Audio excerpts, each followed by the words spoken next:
আজ হলো একটা ভীষণ এক্সাইটিং ডে।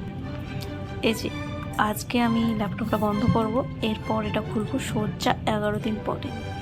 এই যে এখন আমি ল্যাপটপটাকে চার্জ দেব, আর এই ল্যাপটপটার চার্জ যখন শেষ হবে তখন আমার ল্যাপটপটা আমি ছেড়ে দেবো বেসিক্যালি। তারপর আমি সোজা চার্জ করব 10-11 দিনের পরে। আমি আমার ল্যাপটপের ব্যাটারির ব্যাকআপ জানি, আর তার মধ্যেই আমার ওয়ার্কিং আওয়ারও শেষ হয়ে যাবে। এবার 10-11 দিন পরে লগ ইন করতে কেন হবে, কারণ কি মাঝখানে যে আছে 25-26 থেকে শুরু করে একদম 4 তারিখ পর্যন্ত ছুটি। অবশ্যই এটা সম্পূর্ণ অফিসিয়াল ছুটি তা নয়, অফিসিয়াল আনঅফিসিয়াল মিলিয়ে আছে। তো ভেরি হ্যাপি, সব কিছু হয়ে গেছে। আর কিছুক্ষণের মধ্যেই সব কাজ কর্ম সব শেষ হয়ে যাবে, আর ল্যাপটপ যাবে শীতঘুমে। Okay, wish you merry Christmas and advance happy new year.